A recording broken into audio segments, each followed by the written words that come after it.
Hey, wake up! Can you hear me? Open your eyes! Blood soaked through Lillian's scarf as she pressed it against the stranger's gunshot wound. Rain hammered the dark Busan alley, mixing with the crimson pooling beneath them.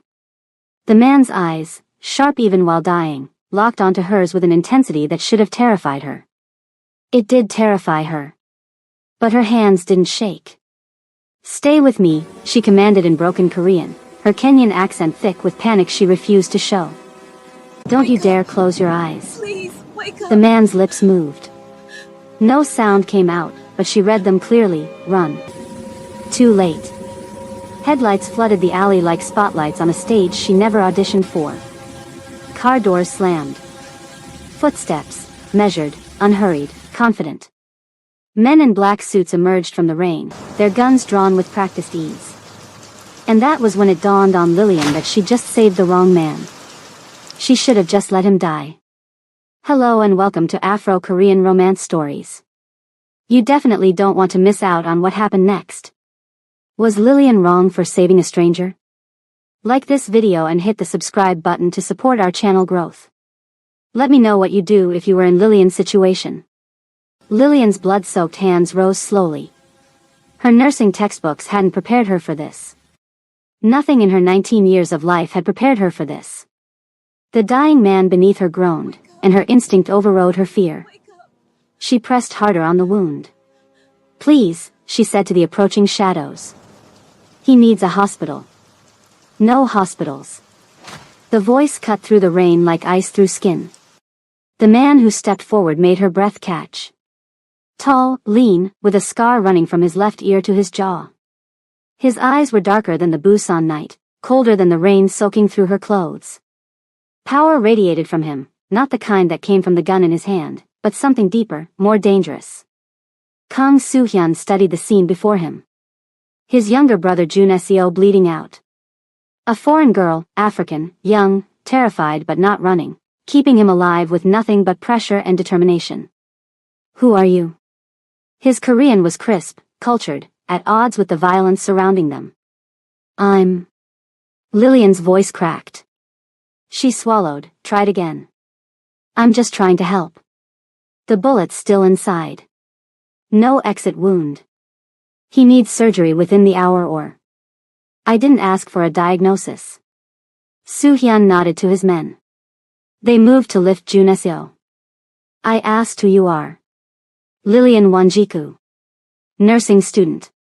The words tumbled out as she watched them carry the injured man to a black SUV. "Please," I stabilized him, but without proper treatment. "Get in the car." Her blood turned to ice water. "What?" "No, I..." The distinctive click of a gun cocking behind her ended her protest. One of Soo-hyun's men had moved while she watched the others. Professional. Practiced. Lethal. "That wasn't a request, Miss Wanjiku."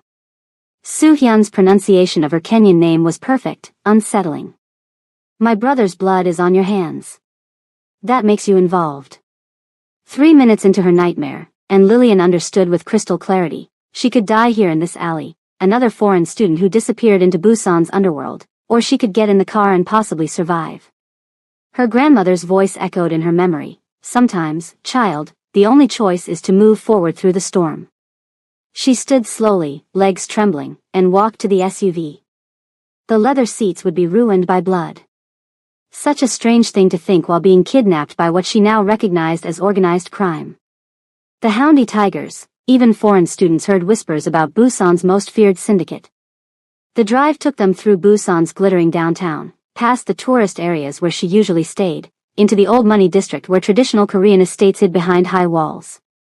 Lillian kept pressure on Jun Seo's wound while Soo-hyun watched her with unblinking focus. His scrutiny felt like being dissected. "You didn't scream," he observed.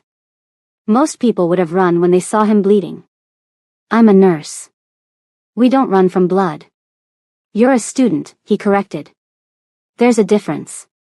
Jun Seo's breathing grew shallower. Lillian checked his pulse, rapid, thready. "He's going into shock." "How much further?" Instead of answering, Soo-hyun spoke rapid Korean into his phone. The SUV turned through gates that opened without slowing. The estate beyond was a fortress disguised as traditional architecture, beautiful, deadly, and thoroughly trapped. They carried Jun Seo down hidden stairs into what Lillian recognized with shock as a fully equipped medical facility. Better than some hospitals she'd trained in. But the doctor's station stood empty. Your medical staff, she asked. Indisposed. Soo-hyun's tone suggested indisposed might be permanent. The Yakuza had been thorough tonight. Oh God. The Yakuza. Korean Mafia versus Japanese crime syndicates.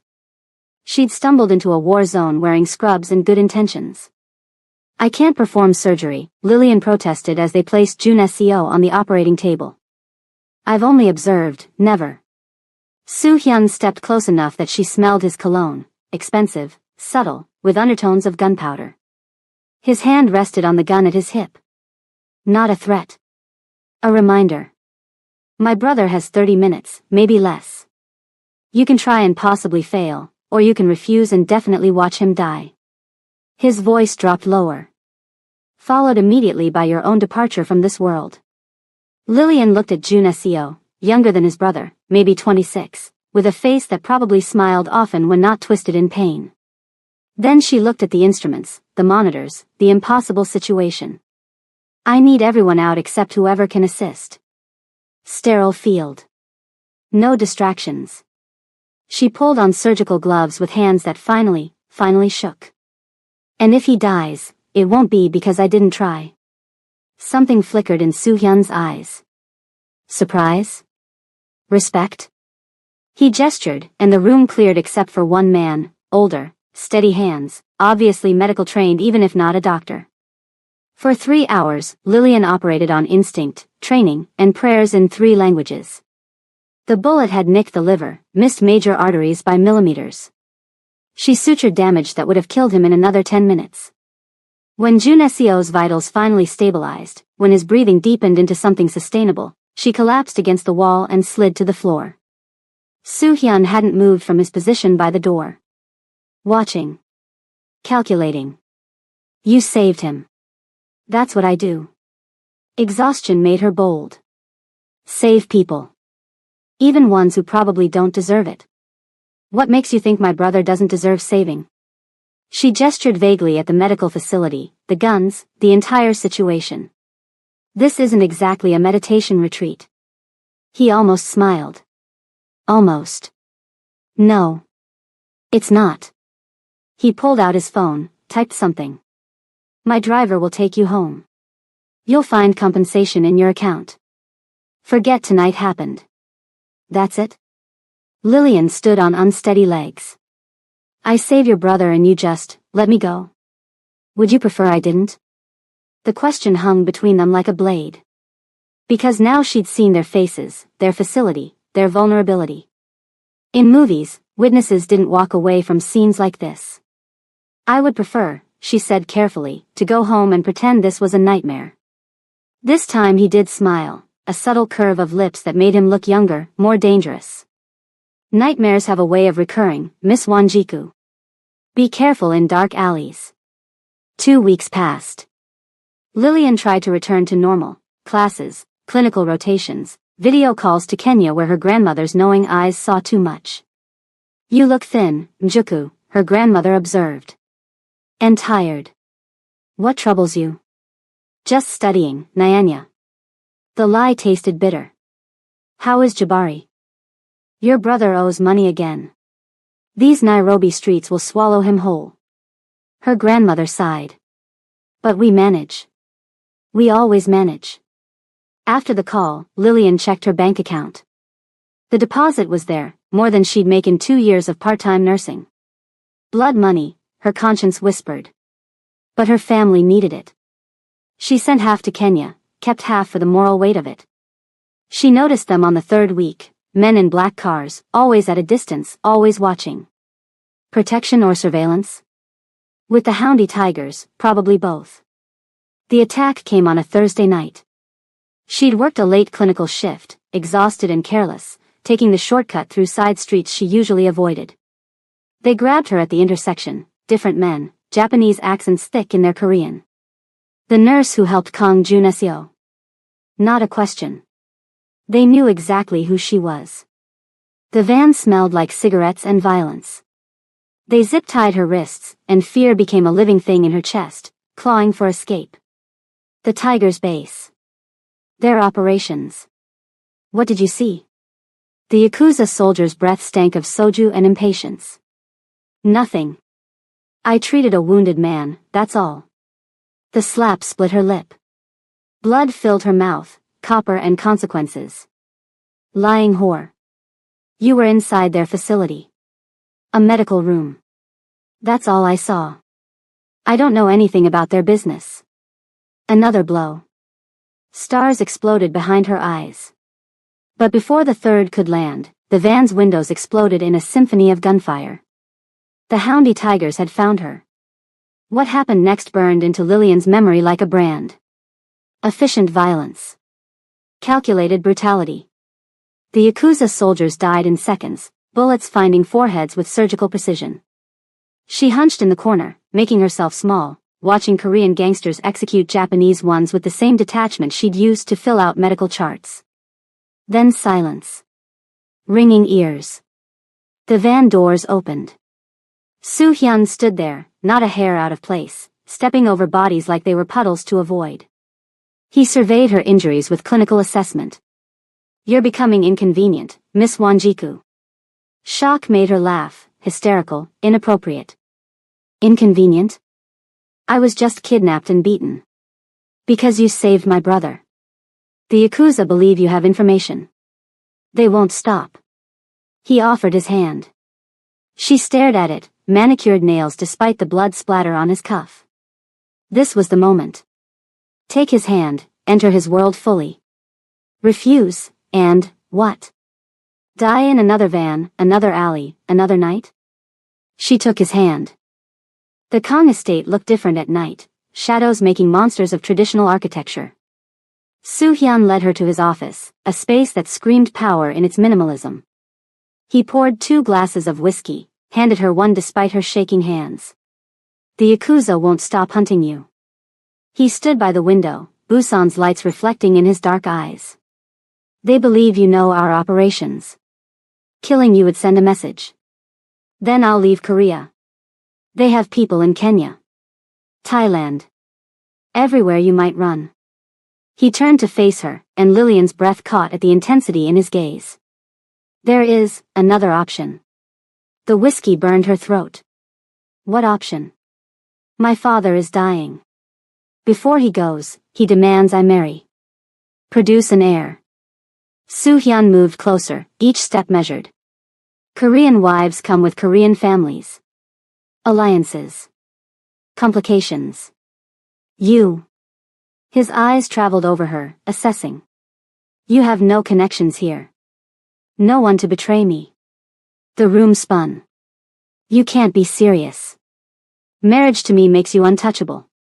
The wife of the Houndy Tigers leader cannot be harmed without declaring war. He placed a folder on the desk. Photos spilled out, her grandmother, her mother, Jabari, her little siblings. Your family would have my protection. Resources. Everything they need. Lillian's hands trembled as she touched her grandmother's photo. They weren't threatening her family. Not yet. But the implication hung heavy, the Yakuza would eventually find this weakness. This is insane. You don't even know me. I know enough. Soo-hyun sat across from her, elbows on knees, bringing them eye level. You saved my brother when you could have run. You didn't break under Yakuza interrogation. You have medical skills we need. His voice dropped. And you interest me. That admission sent heat through her despite everything.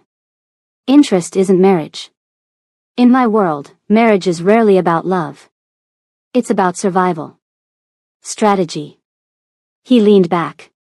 You have 12 hours to decide.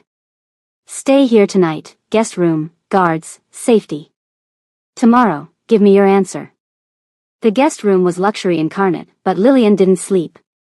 She video called her grandmother at 3 a.m. Korea time, noon in Nairobi. Nyanya, if you had to choose between freedom and family safety. Her grandmother's knowing eyes softened. Child, freedom means nothing if those you love suffer. We carry each other. That's what makes us human. Dawn came with her decision. She found Soo-hyun in his office, looking like he hadn't slept either. I have conditions. His eyebrow raised, surprised at her negotiation. State them. My family receives monthly support. Enough for everything, medical care, education, safety. Done. I continue my nursing studies. With security. Acceptable. I won't participate in violence. I won't help you hurt people. You'll help us heal. Nothing more. Lillian's throat tightened. And the marriage itself.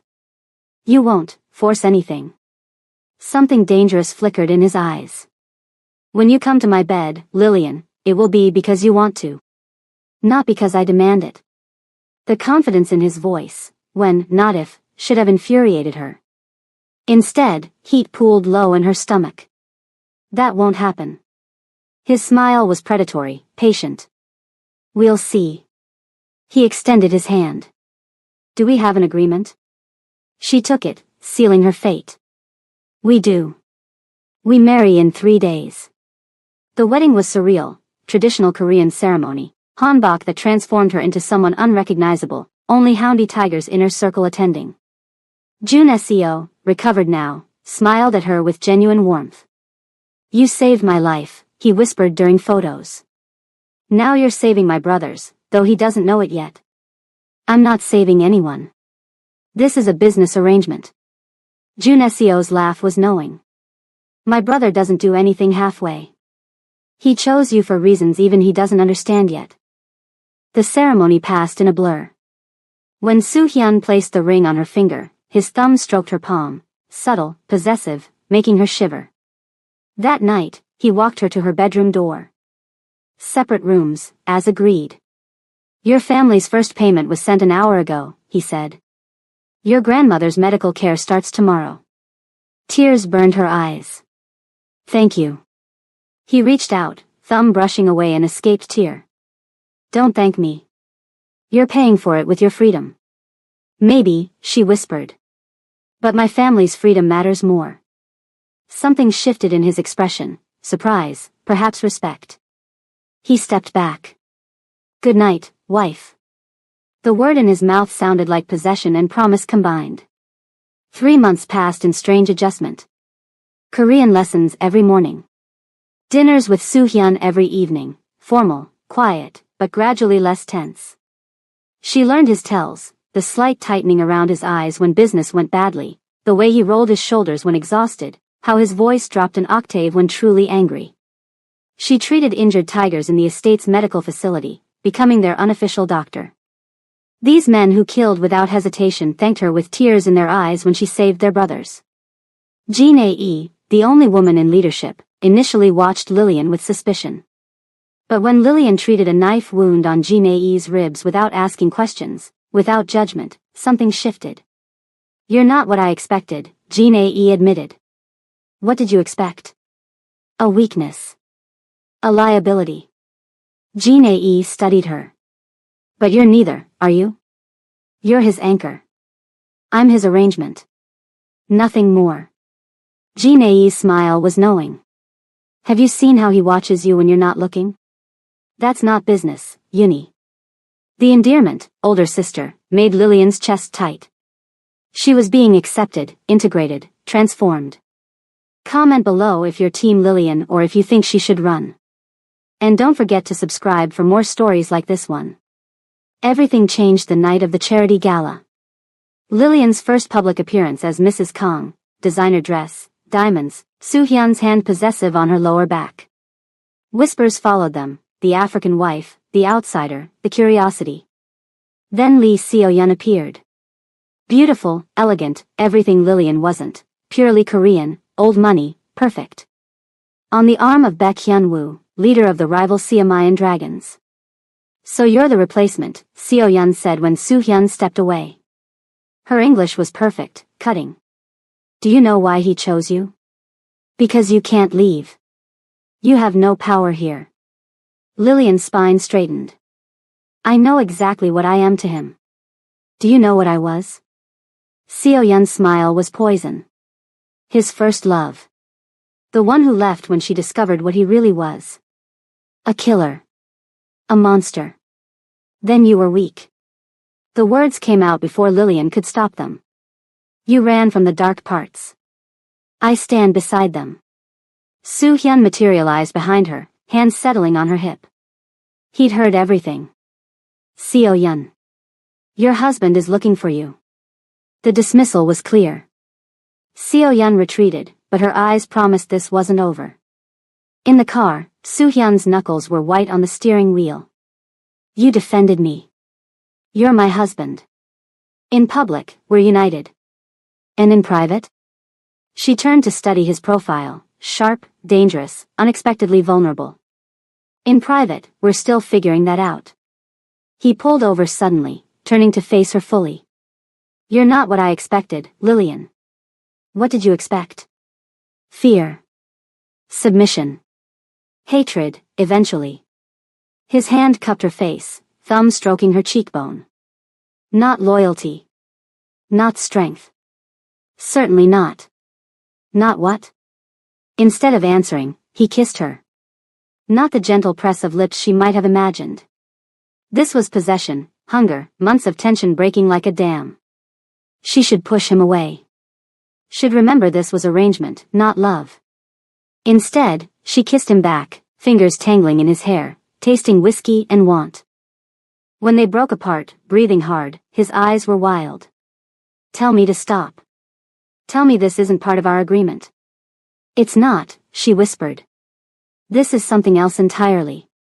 They barely made it to the estate before clothes started disappearing.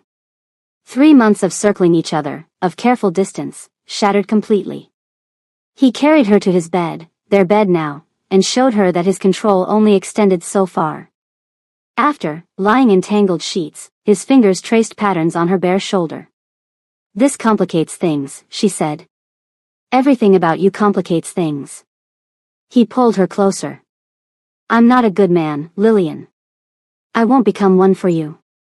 I'm not asking you to change. Then what are you asking?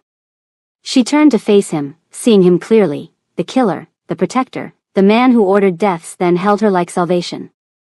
I'm asking you to be honest. No pretense. No lies. That's dangerous. We're already dangerous.